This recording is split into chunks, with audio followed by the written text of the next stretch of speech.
fazia parte de um grupo no Facebook, é, ver- a, é, Verdade Adventista. E lá nesse grupo tem muitas pessoas de todas as denominações, e aí tem muito embate quanto a Ellen White, né? O pessoal fala, não, aqui a gente só acredita em Bíblia e tal. E aí eu coloquei, inclusive, esse tema, a boa parte dele, a parte do modo operante, foi de um pastor português, Paulo Cordeiro, tá? Recomendo vocês, um pastor muito bom também. Na parte de profecia, é um dos melhores que eu conheço.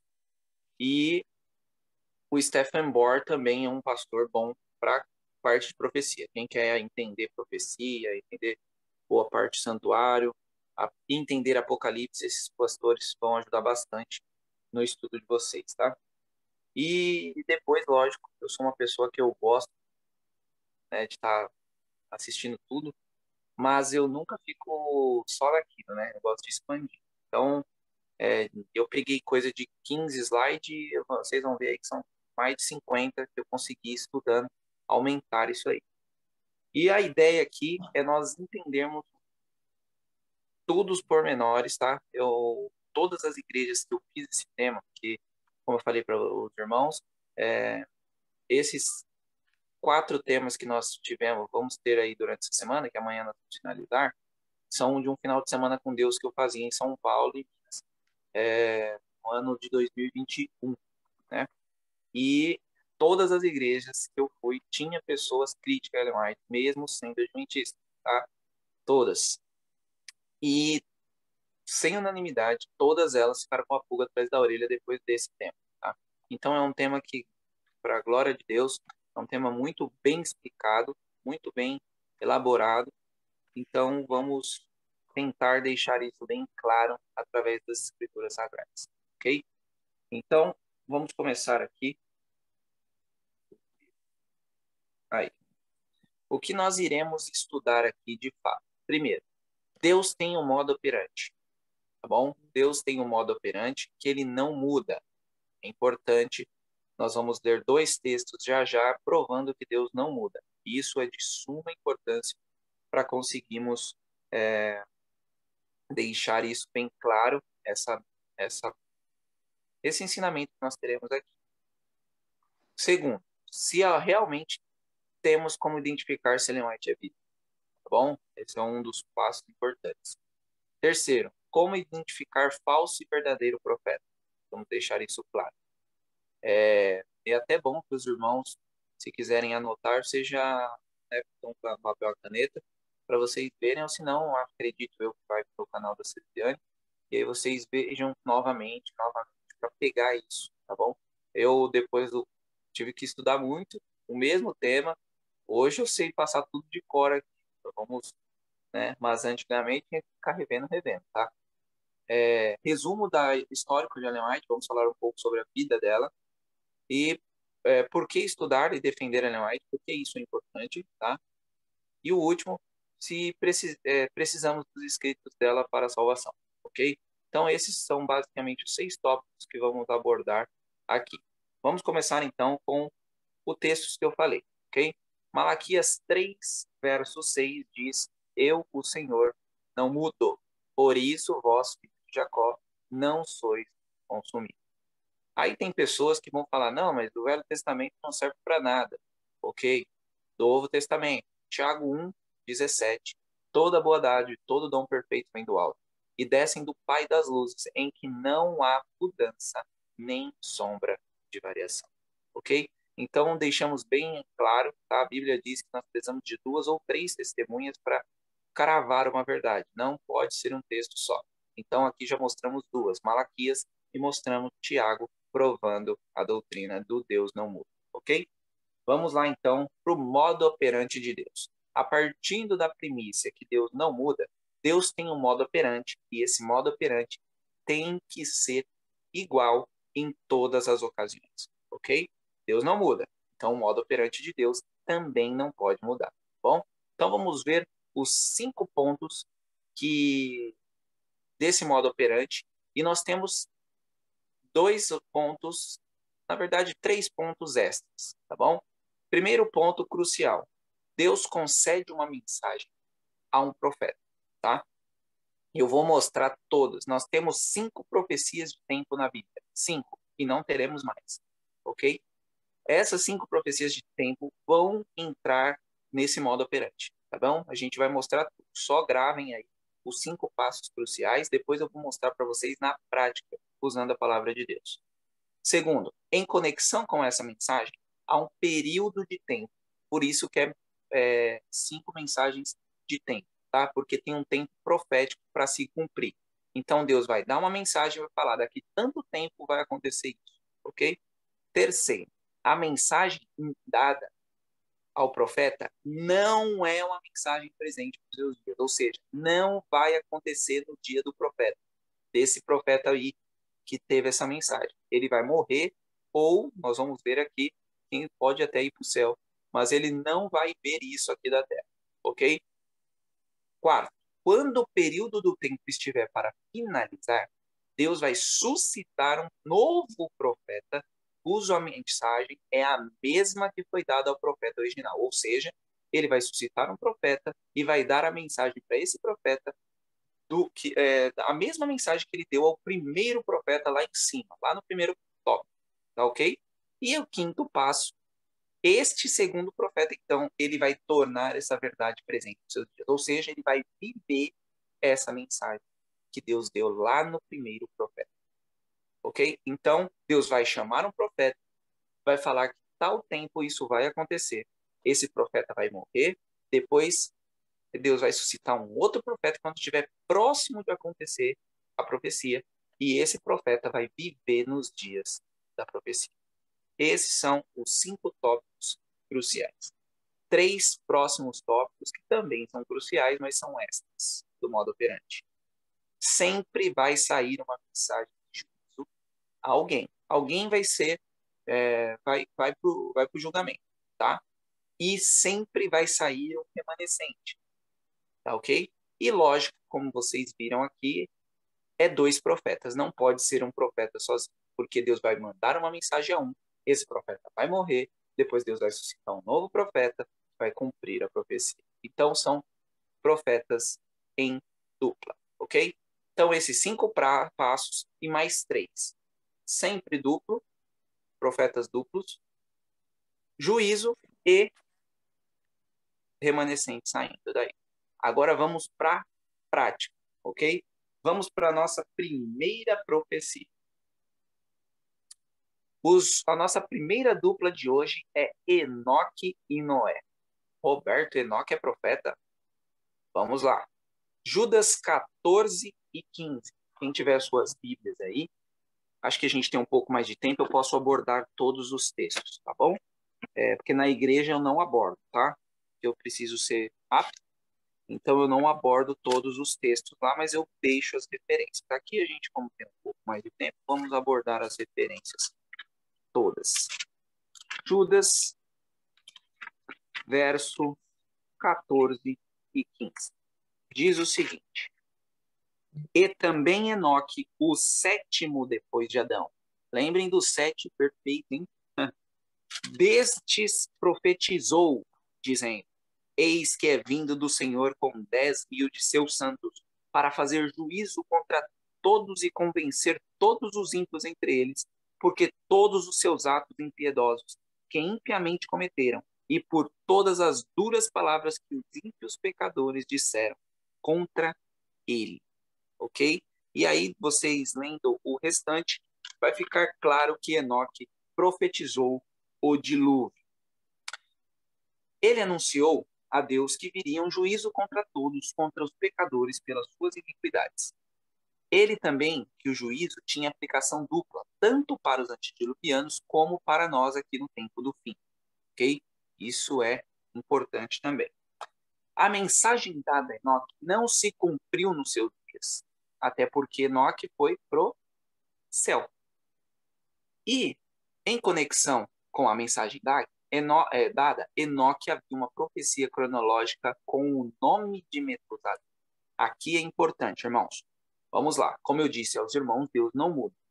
Deus então chama Enoque e fala: Enoque, vai acontecer um dilúvio daqui tanto tempo. Só que nós não temos esse tanto tempo na Bíblia. E agora, Roberto, como que você está dizendo que não tem, que tem que ter uma mensagem de tempo, mas nós não vemos essa mensagem de tempo na Bíblia? Bom, vamos lá identificar isso aí. Lembra que eu falei para vocês que hoje eu ia mostrar para vocês que genealogia não era só para encher linguiça na Bíblia? Olha lá que importante. A própria genealogia vai nos ajudar a resolver essa questão. Primeiro, o nome de Metusalém, em hebreu, é composto por duas palavras, mut e shalash, que é morrer e enviar. Ou seja, o nome dele significaria: quando ele morrer, será enviado. Esse é o significado do nome de Metusalém. Ou seja, olha, alguma coisa vai acontecer quando Metusalém.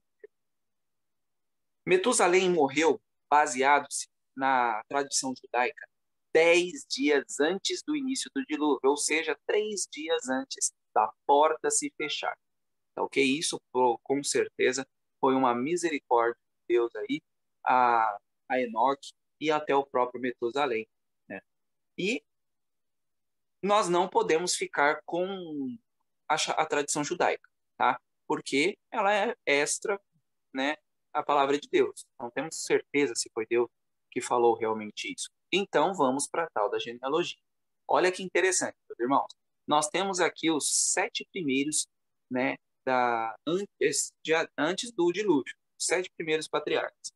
Vamos lá. Oitavo, Metusalém. Metusalém teve Lameque com 187 anos. Gravem essa data. Depois, Lameque teve Noé com 182. E Noé, antes do dilúvio, viveu 600 anos. Agora vamos fazer uma soma básica aqui para chegarmos à mensagem de tempo que Deus deu. Nós sabemos que o tempo de criação até o dilúvio foi mais ou menos 1656 anos. Ok? Contas para confirmar o ano que Metusalém morreu. 187 mais 182 mais 600, que dá 969 anos. Agora me digam, irmãos, quanto tempo viveu Metusalém? Ele foi o que mais viveu na Bíblia. Ele viveu exatos 969 anos. Ou seja, Deus disse a Enoque: olha, você vai vir daqui 969 anos. Quando Enoque teve o seu filho, ele colocou no seu filho a profecia. Ele falou: depois que você morrer, vai vir. É interessante, hein? Ou seja, quando a profecia cronológica se aproximava do fim, Deus suscitou um profeta, porque Enoque assistiu daqui da terra a profecia se cumprir?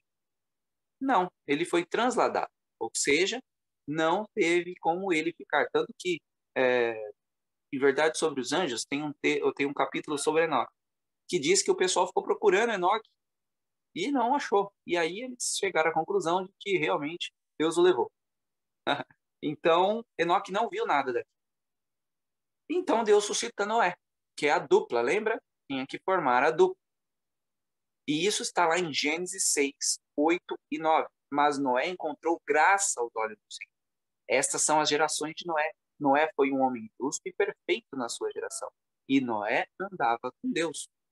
Hebreus 11, 7. Pela fé, Noé, tendo sido avisado por Deus a respeito das coisas que ainda não se viam, comoveu-se com temor, preparou uma arca para a salvação da sua casa, pela qual condenou o mundo, ou seja, mensagem de juízo, e tornou-se herdeiro da justiça, que é segundo a fé. Agora vamos lá, para deixar mais claro para os irmãos. Noé falou do mesmo assunto de Enoque. Ele não falou de outra coisa. Noé pregou 120 anos sobre dilúvio, sobre arrependimento de pecado, sobre, irmãos, entre na arca. Depois, ele repare que Deus salvou um remanescente. Lá em 1 Pedro 3,20, os quais em outro tempo foram desobedientes quanto à longanimidade de Deus. Esperava nos dias de Noé, enquanto se preparava a arca, na qual poucas, isto é, 8 remanescentes foram salvos pelas águas. Ok? 8 almas. Só 8 pessoas daquela multidão foi salva. Remanescente é o resto, tá bem? Então, o resto, o que foi salvo disso foi o remanescente, foi a família de Noé. Então, nós vimos aqui, vamos lá para o nosso quadro de modo operante. Esse primeiro nós vamos passar tópico por tópico para você entender. Deus concede uma mensagem a um profeta, ou seja, Deus chama, Enoque, vem aqui. Daqui 969 anos, vai acontecer um dilúvio. Enoque, então, coloca a profecia de tempo em seu filho. Ok? 969 anos. A mensagem dada ao profeta não é para ele, porque ele não vê isso acontecer. Enoque não está aqui na terra. Então Deus suscita Noé. E Noé, então, vive. Ele viveu ou não? Noé estava presente enquanto as águas do dilúvio caíam nessa terra. Mensagem de juízo para os antediluvianos, remanescente, família de Noé. Ok? Cravamos aí o modo operante de Deus.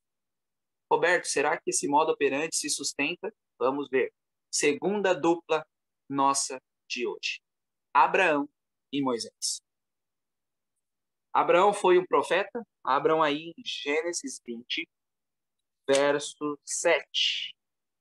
Gênesis 20, verso 7. Diz o seguinte: agora, portanto, restitui ao homem a sua mulher, pois ele é um profeta, e ele orava por ti, e tu viverás. E se tu não a restituíres, sabe que certamente morrerás, tu e todos os que são teus. Ok? Deus disse para sua posteridade seria peregrina na terra do Egito por 400 anos. Após isso, viria um dilúvio, viria um juízo para os egípcios. Lembre? Juízo, pragas para o Egito. E o remanescente seria o quê? O povo de Israel. Eles sairiam dessa escravidão. Ok? Então Deus disse isso a Abraão, lá em Gênesis 15, 13 e 14. E ele disse a Abraão: saibas com certeza que tua semente será estrangeira na terra que não é sua, e o servirão, e eles o afligirão por 400 anos. E também a essa nação, a quem eles servirão, eu o julgarei, e depois eles sairão com grandes posses. Aqui, esta mensagem contém um período de profético que é os 400 anos, ou seja, e essa profecia é incrível, tá? Nós vamos mostrar um texto aqui que é incrível, que bate no dia. Vamos lá. Gênesis 15, 15 diz: tu irás aos teus pais em paz, tu serás sepultado em boa velhice. Por que esse texto? Porque Abraão estava vivo 400 anos? Não, ele morreu com 165 anos em boa velhice. Mas ele morreu com 165 anos. Faltava ainda 200 e poucos anos à frente, ok? Então Deus vai suscitar um outro profeta, que é Moisés. Moisés vai falar do mesmo assunto. E a profecia se cumpre à risca em Êxodo 12, 40 e 41. Ora, a permanência dos filhos de Israel que habitavam no Egito foi de 430 anos. E aconteceu que ao fim dos 430 anos, aconteceu nesse exato dia que todos os exércitos do Senhor saíram da terra do Egito. Roberto, está falando 400. E aqui está falando 430. Tem contradição na Bíblia? Bom, irmãos, eu precisaria de mais tempo e lá em dezembro eu vou explicar melhor isso. Mas em suma, em básico, é o seguinte. Quando Deus fala de 400 anos, é de Isaac, da hora que Abraão vai cravar em Isaac o cutelo, até o final de Êxodo 12, 40 e 41. Isso é 400 anos e vocês vão entender o porquê. Porque aquele simbolismo de matar Isaac e aí Deus segurar e matar aquele cordeiro no lugar, ok? É dali que o povo de Israel começa a realmente ser o povo de Deus. Não é quando Abraão é chamado. Só que aqui nos 430, Moisés fala do dia em que Abraão foi chamado. Então, se vocês fizerem a conta na Bíblia, do dia que Abraão foi chamado até o dia em que Isaac foi quase morto, dá 30 anos. Ok? Então é essa a diferença básica. Depois eu vou vir com um mais aprofundado lá em dezembro, que a gente já fechou o mês de dezembro só para falar de santuário, tá bom? E isso vai entrar no santuário. Vamos lá. Jeremias e Daniel é a nossa terceira dupla. Antes de nós entrarmos aqui, só para a gente deixar claro. Abraão é chamado, 400 anos, profecia de tempo. Abraão morre, Moisés é chamado. Moisés vive a libertação. Ok? Mensagem de juízo aos egípcios, povo remanescente, o povo de Israel. Beleza? Segunda vez que crava exatamente o modo operante. Vamos cravar agora novamente. Terceiro ponto.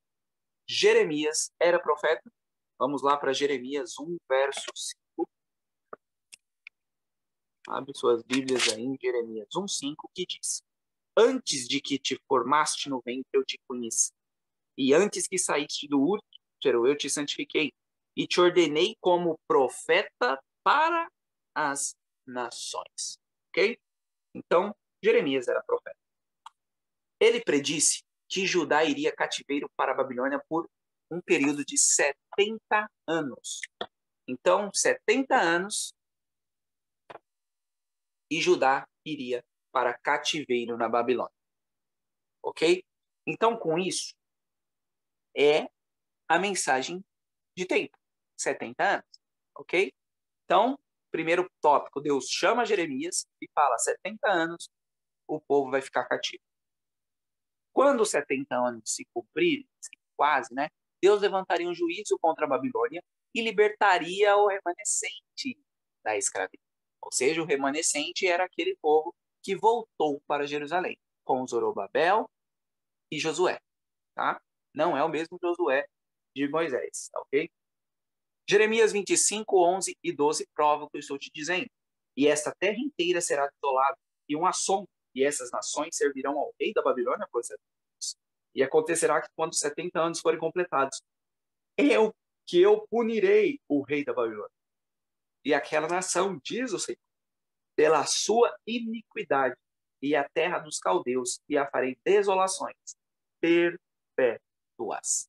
Esse é um dos textos, irmãos, que vocês têm que dar glória a Deus. Mas muito glória a Deus. Sabe por quê? Farei desolações perpétuas. Até hoje a Babilônia não é habitada.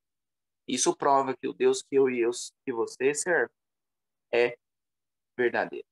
Porque ele fala e a coisa acontece. Até hoje a Babilônia não é habitada. Duas pessoas tentaram habitar a Babilônia. Uma foi Alexandre o Grande e morreu com 32 anos novo na própria Babilônia. E o outro foi Saddam Hussein. E nós sabemos bem a história porque nós vivemos ela. Saddam Hussein foi morto pelos Estados Unidos. Então, se você quer morrer, vai tentar lá habitar na Babilônia, ok? Vamos lá. Esta mensagem não foi verdade presente para Jeremias, porque Jeremias ficou em Jerusalém e acabou morrendo por lá, ok? Então Deus suscita Daniel. O próprio Jesus diz lá em Mateus 24, versos 15. O próprio Jesus falando. Mateus 24, 15. Diz o seguinte: Quando, pois, virdes a abominação da desolação, falado pelo profeta Daniel, posta no santo lugar. Quem lê, entenda. Ou seja, Jesus estava falando da profecia que tinha falado a ele dos 490 anos. Aí lá em Daniel 9, 1 e 2, é quando a coisa acontece. No primeiro ano de Dario, filho de Assuero, da semente dos Medos, o qual foi feito rei sobre o rei dos caldeus. No primeiro ano do seu reinado, eu, Daniel, entendi pelos livros do número dos anos, a respeito das quais as palavras do Senhor veio ao profeta Jeremias, era de 70 anos, quando se completariam as desolações de Jerusalém. Ok? Então, Daniel entendeu. Daniel era um estudioso, irmãos. Algo que eu e você precisamos ser ainda mais no tempo que estamos vivendo. Ok? Daniel era um estudioso e ele sabia que deveria se completar. E aí depois ele fez uma, né, no 8:14, né, que é o das 2.300 tardes manhãs, ele deu uma embananada ali, e aí o anjo vem e resolve a questão para ele depois dessa oração, que é uma das orações mais incríveis que nós conhecemos. Depois disso, em 539, esse não precisamos nem ler, Belsazar, então, é morto naquele dia, e Ciro, com Dario, se torna o rei, né, da Babilônia. E ele liberta os remanescentes. Vamos lá para a 2 Crônicas, 36. 2 Crônicas 36, de 22 e 23. É o último livro de Crônicas. Ora, no primeiro ano de Ciro, rei da Pérsia, para que cumprisse a palavra do Senhor, falada pela boca de Jeremias, o Senhor suscitou o espírito de Ciro, rei da Pérsia, para que ele fizesse uma proclamação ao longo do seu reinado. E pôs também por escrito, dizendo: assim diz Ciro, rei da Pérsia, o Senhor Deus do céu tem-me concedido todos os reinos da terra, e ele me encarregou de edificar uma casa em Jerusalém, que está em Judá, que há entre vós de todo o seu povo, o Senhor seu Deus seja com ele, e deixa-o subir. Ou seja, Zorobabel e Josué levaram uma galera para conseguir reconstruir Jerusalém. E Ciro, um persa, foi usado por Deus. Ok? Isso é algo que só Deus possível pode fazer. Tá? Essas passagens assim, me emocionam de ver como Ciro dizendo o Deus do céu. Olha que maravilha. Talvez nós encontremos Ciro nas nações celestiais, não sabemos, mas eu tenho muito, pelo pouco que eu estudo, Ciro e até mesmo Dario pode ser umas boas surpresas na Nova Jerusalém. Ou seja, 70 anos na cronologia, Jeremias, 70 anos tornou-se verdade presente nos dias de Daniel. Antes de nós irmos para a quarta dupla, vamos deixar claro novamente. Jeremias recebe a mensagem. 70 anos o povo cativo e vai ser liberto. Ele morre, não vê a mensagem acontecer. Daniel é suscitado e Daniel vive isso. Ele vê o povo voltando para Jerusalém. Ok? O povo que voltou é o remanescente e a Babilônia sofreu o juízo de Deus. Tá bom? Vamos para a nossa quarta dupla. Até agora tá tudo entendido aí, irmãos. Até agora tá tudo seguindo o modo operante. Tá bem? Vamos lá. Daniel e João Batista, nossa quarta dupla. Daniel recebeu de Deus uma profecia de 70 semanas, que é 490 anos. Isso está lá em Daniel.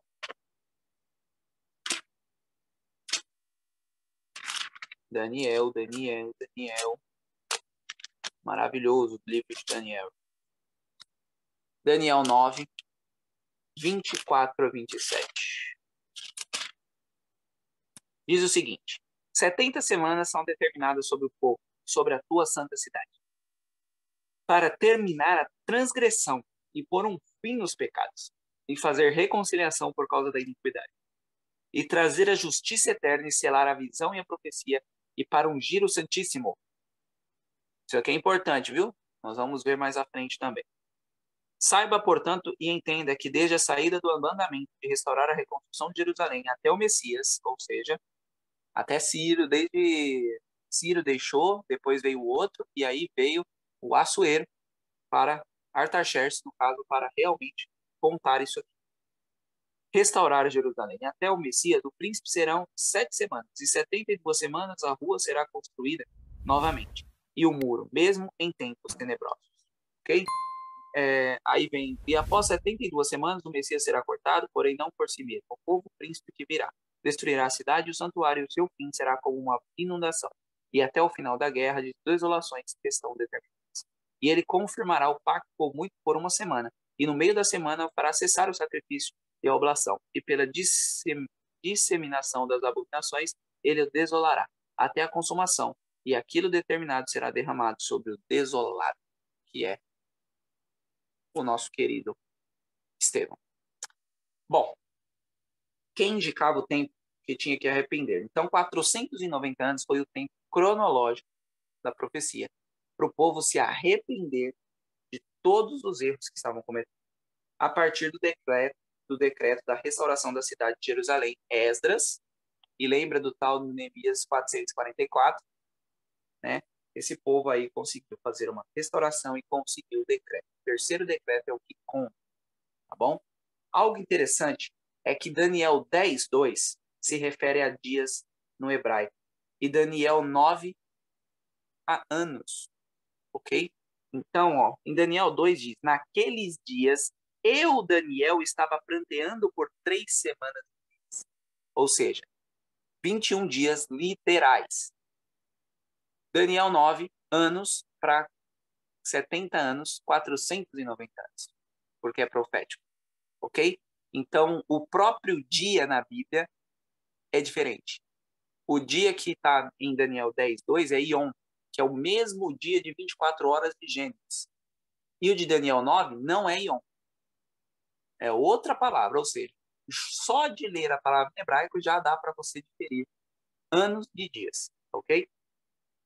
A profecia apontava para o seu batismo, morte e o evangelho sendo pregado aos gentios. Esta mensagem não foi para Daniel, pois ele não viveu 490 anos. Ele morreu muito antes. Ou seja, Deus suscitou, então, João Batista. Jesus disse logo após ao batismo: ora, depois que João foi colocado na prisão, veio Jesus para a Galiléia, pregando o evangelho do reino de Deus, e dizendo: o tempo está cumprido. Que tempo? O de Daniel. Olha aqui, ó, algo aconteceu. E o reino de Deus está próximo. Arrependei-vos. É juízo ou não? Essa palavra arrependei-vos. E crede no evangelho. Ou seja, irmãos, João Batista, segundo o próprio Jesus, lá em Lucas 7, verso 24.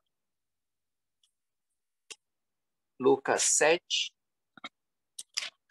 24 a 28 diz: e quando o mensageiro de João partiram, ele começou a falar na multidão acerca de João.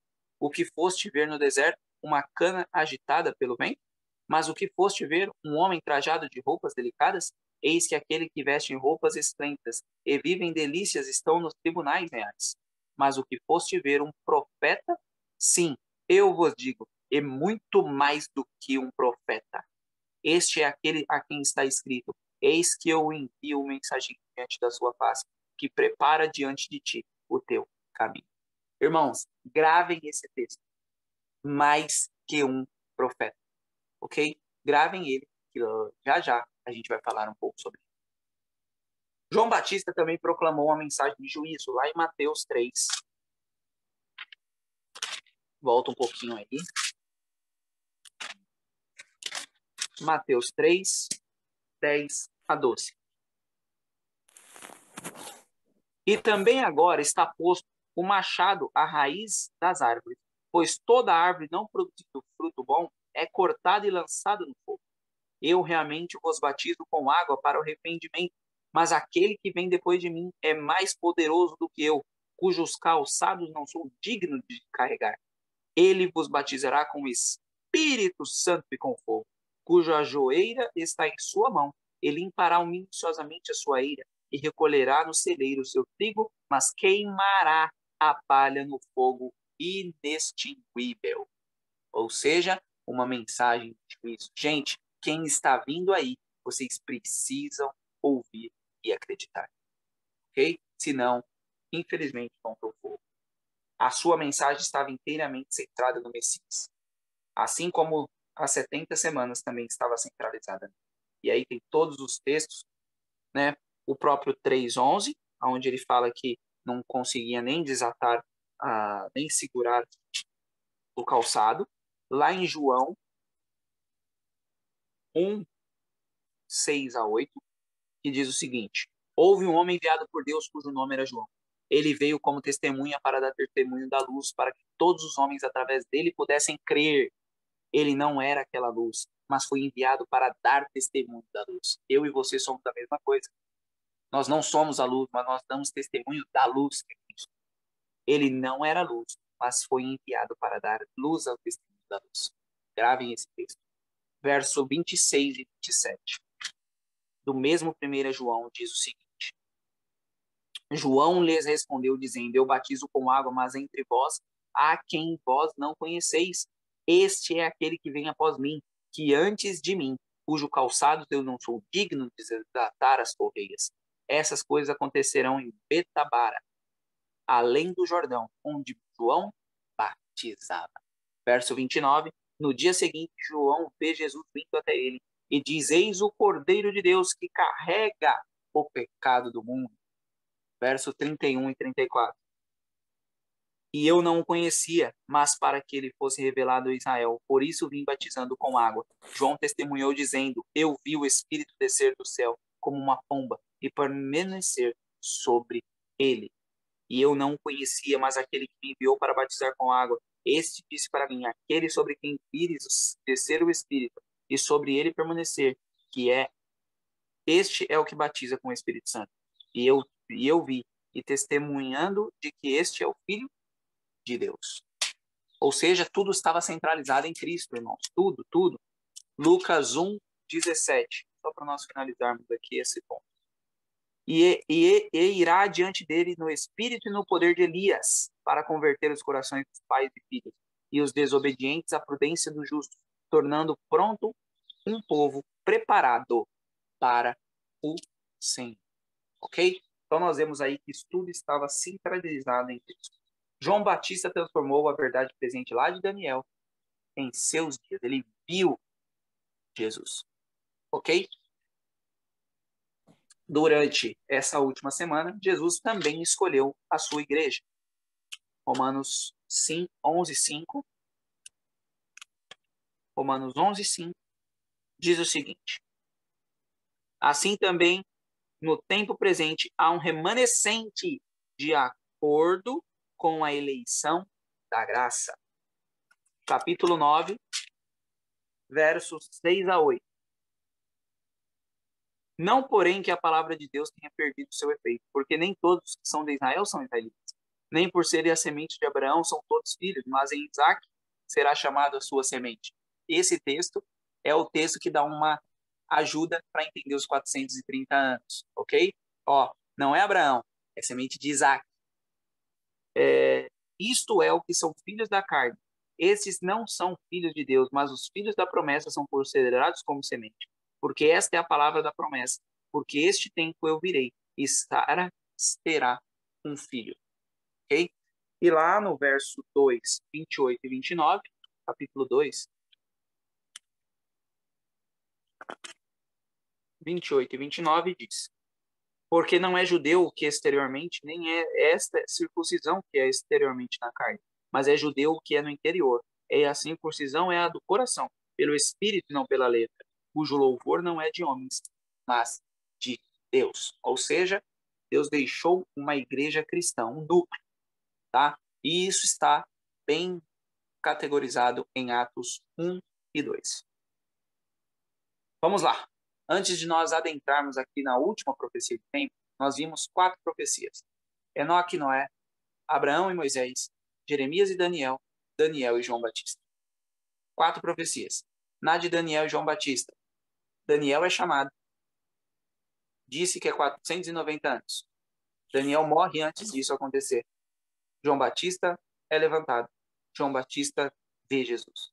Ele cumpre a profecia dos 490. Ele vê a centralização em Cristo. Sai um povo remanescente, a igreja cristã, e o juízo é, infelizmente, o povo de Israel, que não aceitou Jesus. Ok? veio um juízo sobre essas pessoas. Incrível. Vamos para o último ponto aqui. Daniel e alguém. Alguém precisa ou não, irmão? Quem tiver com precisa ou não ter alguém aí? Até agora, por tudo que a gente está vendo, precisa ou não ter um profeta nesses pontos de interrogação? Tudo que a gente viu até agora. A gente viu um profeta sozinho até agora? Nós não vimos um profeta sozinho até agora. Então, é preciso. Daniel também recebeu uma profecia de 2.300 tardes. E até 2.300 tardes e manhãs, e o santuário será purificado. Esse texto nós temos que saber de cor. Essa profecia anunciava o início de um juízo, que nós entendemos ser em 1844, contando com o decreto de Artaxerxes. Este evento é simbolizado pelo dia da expiação lá em Levíticos 16. Leiam Levíticos 16, é importante. Tá? Faz todo o panorama com a nossa profecia. Por que nós estamos aqui? Daniel 7, de 9 a 14, é o juízo prescrito. 7, de 9 a 14. E observei até que os tronos foram postos e o ancião de dias se sentou, cujo veste em brancas como a neve, o cabelo como a cabeça como pura lã. O seu trono era como chama ardente, as suas rodas como fogo abrasador. Um corredor flamejante fluía e surgia diante dele. Milhares e milhares ministravam a ele. E 10.000 vezes diante dele. O julgamento estava pronto e os livros foram abertos. Julgamento é juízo ou não? E então contemplei por causa da voz das grandes palavras do chifre falava. Contemplei até que o animal foi morto e o seu corpo destruído e dado à chama ardente. E quando os restantes dos animais, o seu domínio foi retirado, ainda assim as suas vidas foram prolongadas por uma estação de tempo.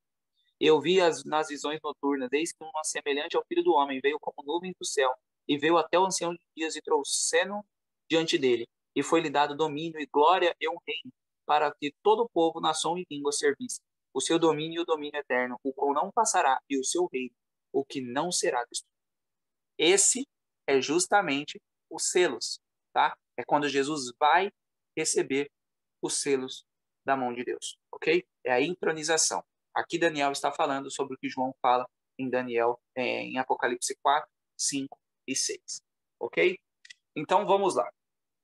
A profecia, obviamente, não era um tempo de Daniel, pois ninguém viveu 2.300 tardes, né?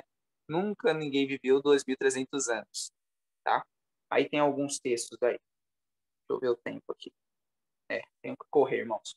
Daniel, no final dos 2.300 tardes de manhã, que se iniciou em 457 e terminou em 1844, levando tudo em conta que eu falei para vocês, Deus precisa suscitar um profeta. Lembrando que esse profeta teria que explicar a profecia dos 2.300 tardes de manhã. Ele não podia falar de qualquer coisa. Todos os profetas que nós estamos vendo até agora falou sobre profecia do profeta anterior. Como vimos em todos os casos, o profeta teria que ter uma mensagem de juízo. Levantou ou não o profeta? E por que, então, é Ellen G. White? Vamos lá. Em 1844, em dezembro, ela tinha 17 anos, quando ela teve a sua primeira visão. Ellen White falou exatamente de Daniel 8,14, explicando o versículo, que foi cumprido em 22 de outubro de 1844.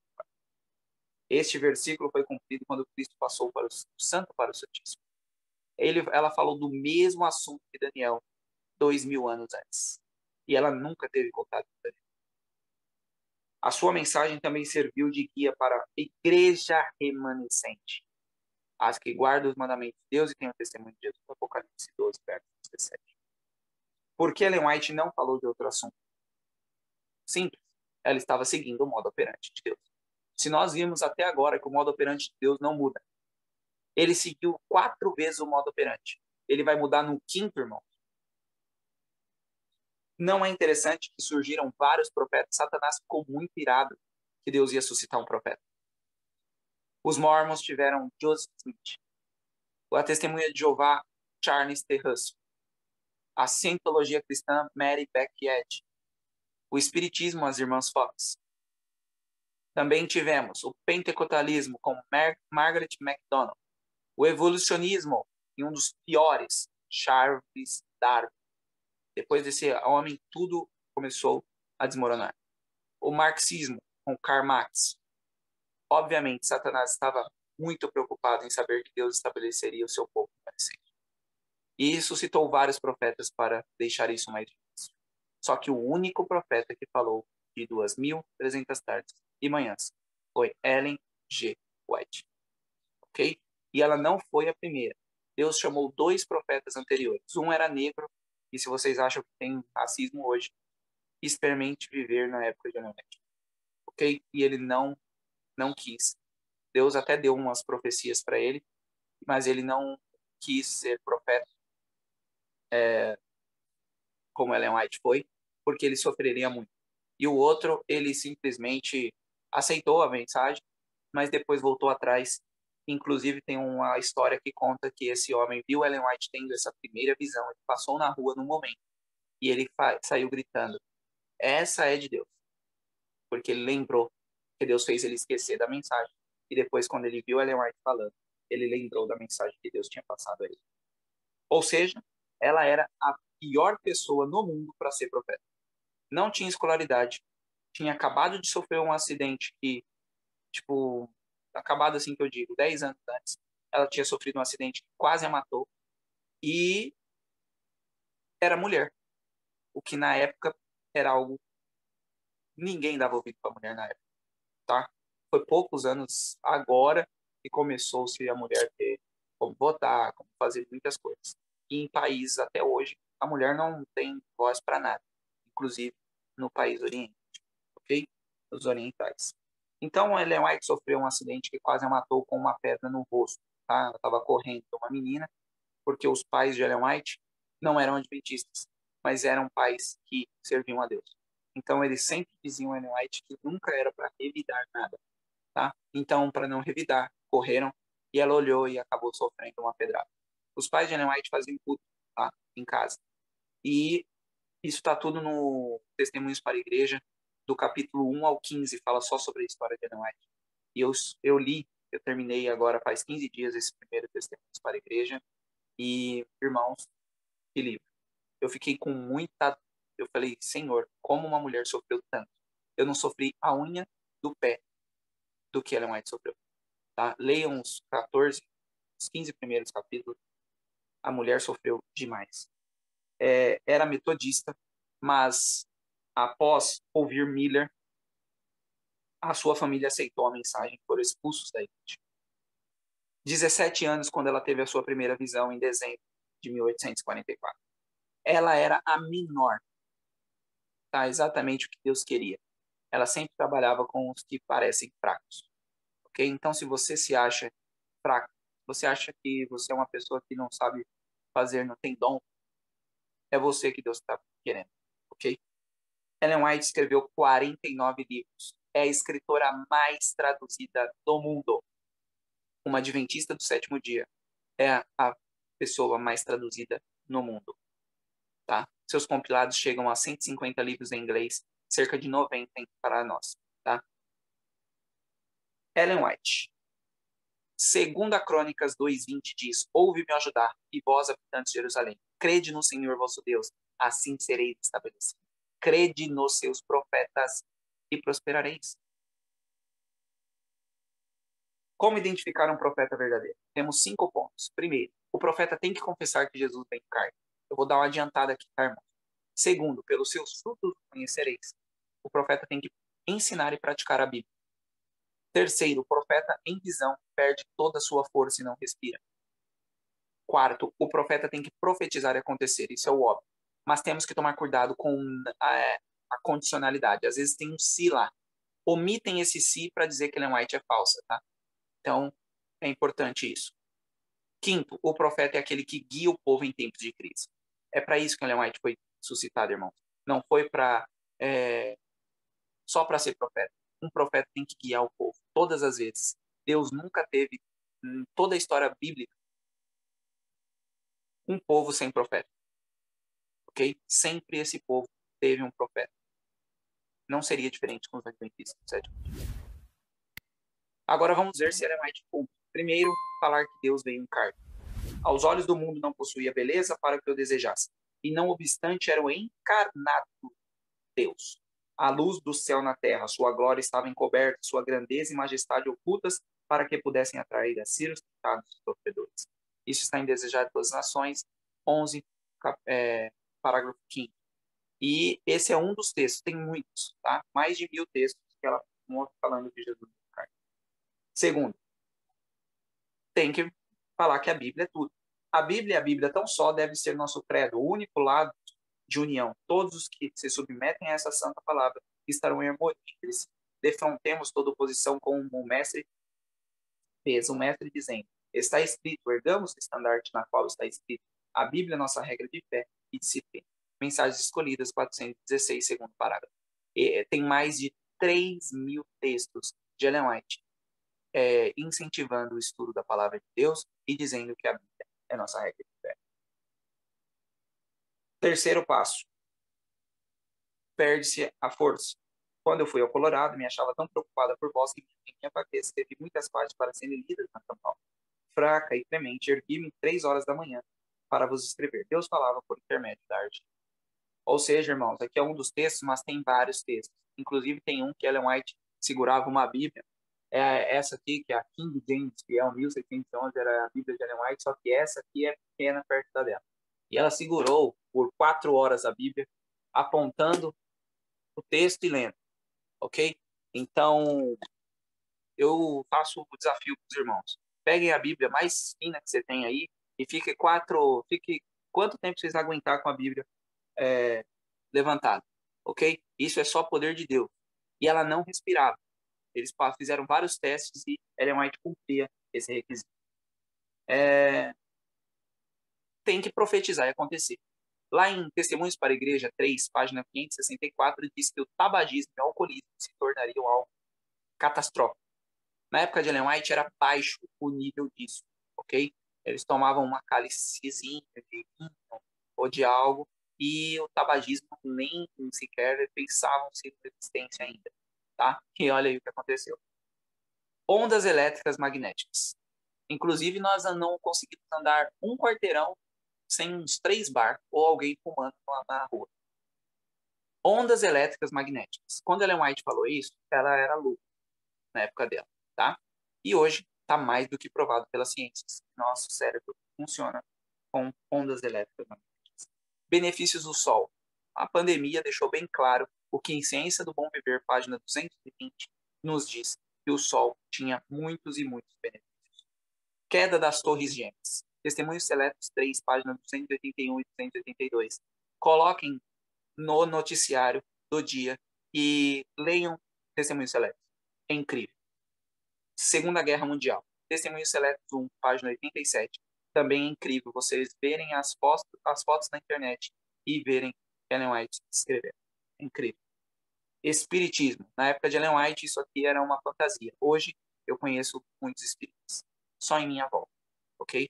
Eu não tenho dúvida que vocês também. O espiritismo cresceu demais. Guerra Civil Americana, um grande movimento adventista.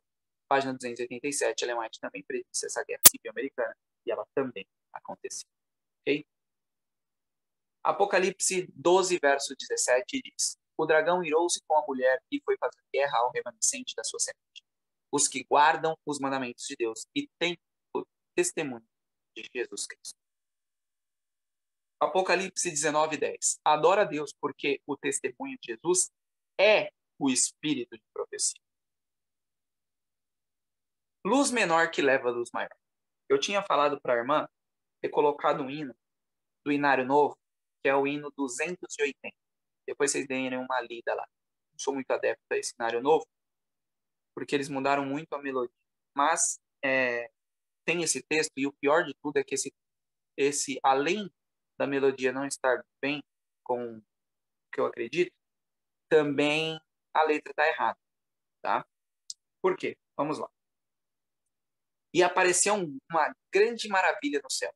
Uma mulher, que simboliza a igreja, vestida com o sol, que é Jesus, com a lua, que é profetas, debaixo de seus pés, e sobre a sua cabeça uma coroa de 12 estrelas. O que eu quero dizer com isso? Ellen White é luz menor? É luz menor. Mas a Bíblia também é luz menor. Não fiquem chocados com isso. Tá? Por que a Bíblia é luz menor? Porque nenhum profeta que escreveu a Bíblia tem luz própria. Ok? Nenhum profeta. Todos receberam a mensagem do Espírito Santo. Ou seja, de Jesus. Jesus é o sol. Por que profeta é a lua? A lua tem luz própria? A lua não tem luz própria. A lua está refletindo a luz do sol. Ok? Então é isso que o povo tem que entender. O espírito de profecia que nós muitas vezes erramos ao falar, por quê? Nós colocamos como um espírito de profecia sendo Ellen White, e não é. Moisés é espírito de profecia, Abraão é espírito de profecia, Daniel é espírito de profecia, todos os profetas da Bíblia são espírito de profecia. E eles não falam de si. Tá entendendo? Então, dizer que luz menor que leva a luz maior, ok, desde que a Bíblia esteja inclusa nessa luz menor também. E o hino fala que o espírito de profecia é a luz menor que leva a luz maior, a Bíblia. E aí tá errado, ok? O correto é o espírito de profecia como um todo leva a luz maior, que é Jesus, tá bem? Então é só para deixar bem claro aqui esse texto. O próprio Apocalipse 12:1 prova o que eu estou dizendo aos irmãos. Trabalho de Ellen White. O que vocês acham? De profeta, mais que de um profeta, muito mais que de um profeta, menos que de um profeta, não é de profeta. Vamos ver?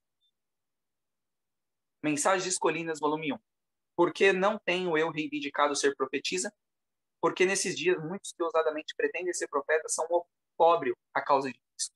E porque meu trabalho inclui muito mais do que a palavra profeta significa. Lembra que eu falei para vocês gravarem João Batista falando? Jesus dizendo sobre ele? O que Jesus diz? João diz, João, o evangelista, que ele era muito mais do que um profeta. E Ellen White segue a mesma linha de João Batista. Como insultamos a Deus? Testemunhos para a Igreja, volume 5. Não obstante, quando lhes enviou testemunho de advertência e reprovação, muitos de vocês declararam ser simplesmente a opinião da irmã White. Tem, assim, insultado o Espírito de Deus. Ou seja, irmãos, dizer que é só um conselho de Ellen White, vocês estão insultando o Espírito Santo. Como era na época dos profetas? Aqui eu vou é o mais prático. E a reprovação que eles enviou Paulo foi escrita sob a mesma inspiração do Espírito de Deus, como qualquer das epístolas. Mas quando a reprovação chegou, alguns não se sentiram atingidos, assumiram a posição de que Deus não falara através de Paulo, porque ele lhes havia transmitido meramente uma opinião humana e que seu julgamento tinha tanto mérito quanto de Paulo. Olha aí, Paulo está na Bíblia e passou pelo mesmo que Ellen White. Está ouvindo? Paulo quase foi morto, apedrejado, e era profeta bíblico, está na Bíblia. Jeremias foi jogado num poço, é profeta, era bíblico. Vocês estão entendendo, irmãos? Profeta nunca foi bem visto e nunca será, porque ele vai mexer justamente com o que eu e você precisamos deixar para subir a nova Jerusalém, ok? Então não é uma praxe somente de Ellen White. Todos os profetas bíblicos também sofreram muito. Um outro ponto que vocês podem pensar aí, Paulo só tinha o Velho Testamento na época que ele escreveu o Novo. Vocês acham que foi fácil? Peguem o livro de Hebreus, vocês vão ver muitas referências do Antigo Testamento. Por quê? Porque era o que eles acreditavam. Então Paulo pegava um, um verso do Velho e explicava no Novo. Pegava, é a mesma coisa que Ellen White. Ela não está na Bíblia, mas ela está explicando o que... Agora, a diferença é que ela tem o Novo e o Velho. Antes, Paulo só tinha o Velho. Como se rebelar contra o Senhor? Muitos, toda vez que tem muitos nos escritos de Ellen White, é porque a coisa é ruim. Tá? Muitos de nosso povo se afastaram dos velhos marcos e seguiram seus próprios entendimentos. Se solaparem a confiança do povo de Deus nos testemunhos que ele vos enviou, estarão se rebelando contra o Senhor tão certamente como Coré, Datã e Abirá. Ok? 100% inspirado, que é uma das coisas que mais ouvimos. Não escrevo nenhum artigo. Quando ela diz artigo, é tirando os livros, até mesmo na revista, era Deus que mandava. Expressando meramente minhas próprias ideias. Elas são que Deus me expôs em visão, os preciosos raios de luz que brilham do trono. Mais um só para... Não há meio termo nessa questão. Os testemunhos são do Espírito de Deus ou do diabo. Ou seja, não tem aquele negócio de, isso é inspirado, isso não é. Ou tudo é, ou nada é. Eu sou muito mais adepto de pessoas que falam, não acredito em Ellen White. Eu prefiro isso do que pessoas que acreditam, leem e falam que é meramente um conselho, ok? Deus também, ele não gosta do meio termo, tá bem? Quem duvida do espírito de profecia é movido por quem? Esse é um dos textos mais duros, tá? Quando encontrardes homens pondo dúvida nos testemunhos, criticando-os e procurando desviar o povo de sua influência, estáis certos de que Deus não está operando com eles. É outro espírito. Quem mais critica o espírito de profecia? De praxe essa. Deixa eu voltar aqui. Os que mais têm a dizer contra os testemunhos são geralmente os que não leem. Tá? E isso é na vida, tá? O pessoal não lê e critica. O último engano de Satanás. O derradeiro engano de Satanás será anular o testemunho do Espírito de Deus. Ok?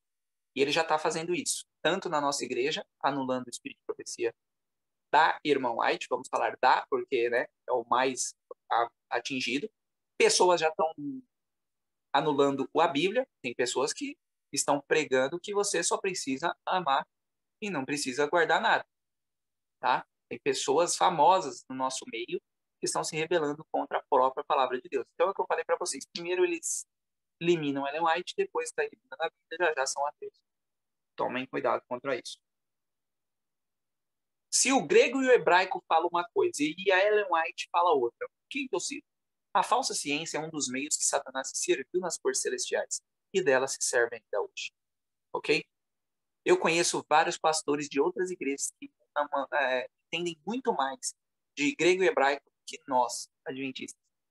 Só que eles estão errados. Acreditam em inferno para sempre, queimando até morrer, queimando até para sempre, acreditam em imortalidade da alma e são mestres em hebraico e grego.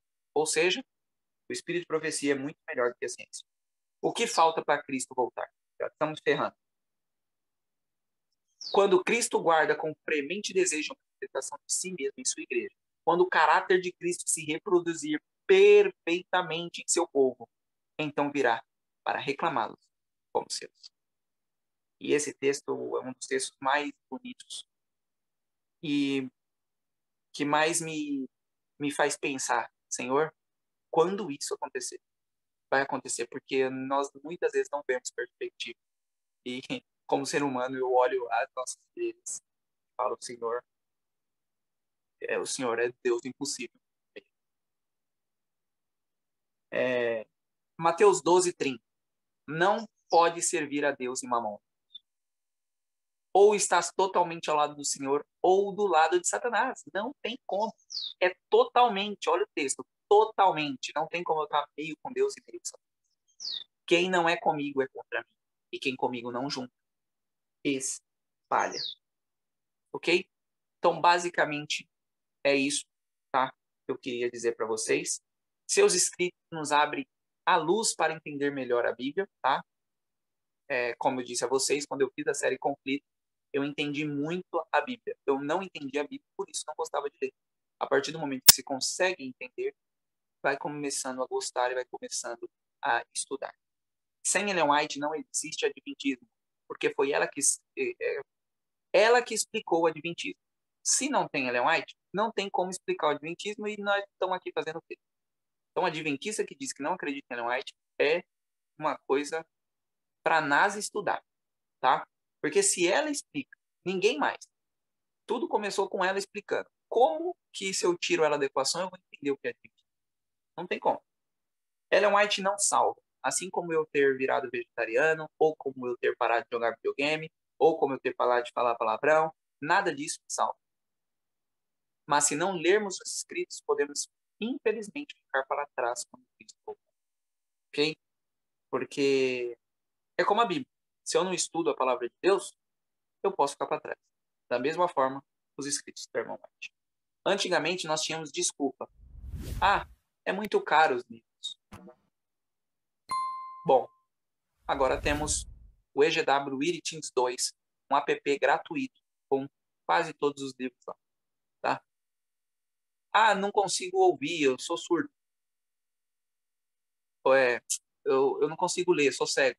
Com livros em áudio no site ellenwhiteaudio.org/pt, ok? Tem muitos lá já em áudio para vocês ouvirem. E até o próprio aplicativo digitais também tem o áudio, ok? Para quem quiser. Ou seja, muitos perecerão por falta de conhecimento, e não porque não tiveram oportunidade, mas porque não quiseram, tá?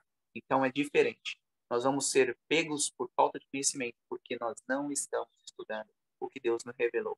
Nós somos o povo remanescente e temos um profeta que nós precisamos ouvir. E não porque é ele falando, mas porque é Deus falando através dele. Querido e amado Deus, mais uma vez estamos aqui para agradecer essa mensagem que o Senhor nos passou. Nós precisamos realmente defender as nossas doutrinas, as nossas crenças, porque o inimigo ele vai bater muito nessas teclas. Ele já está, infelizmente, conseguindo muitas pessoas para o antitrinitarianismo, muitas pessoas não querendo acreditar na profeta que o Senhor nos deu. Então, várias das nossas doutrinas estão sendo sacudidas e nós, como verdadeiros cristãos precisamos conseguir defender. E muito obrigado por essa ferramenta, por essa mensagem. Que nós possamos estudar, ir mais a fundo para compreendermos e passar às outras pessoas, pois o fim está próximo. Nós precisamos estar focados em estarmos salvando pessoas e vindicando seu caráter. Muito obrigado por essa bênção de estarmos aqui vivos nesse dia para aprender um pouco mais sobre ti. Que o Senhor possa estar conosco. Já já estaremos nos encaminhando à casa de oração, à sua casa, para adorar e bendizer o seu santo nome. Que o Senhor possa estar nos levando para lá com segurança, para fazermos o melhor para ti. Que o Senhor também possa estar com todas as pessoas enfermas, com as pessoas das nossas famílias que infelizmente estão longe dos seus caminhos. Que o Senhor possa estar visitando essas pessoas através do seu Santo Espírito e fazendo elas entender que sem ti nada vale a pena nesse mundo. Que o Senhor possa perdoar nossos pecados, nos fazer melhores do que ontem. Que o Senhor possa nos fazer estar nos ajudando nessa escalada de santificação que temos, para que nós possamos chegar no Santíssimo. E todo o joelho vai se dobrar para dizer que o Senhor é justo e verdadeiro e bom. Amém. Obrigado por tudo que o Senhor nos deu e por essa dádiva da vida. É o que eu te peço. Em nome do Senhor. Amém.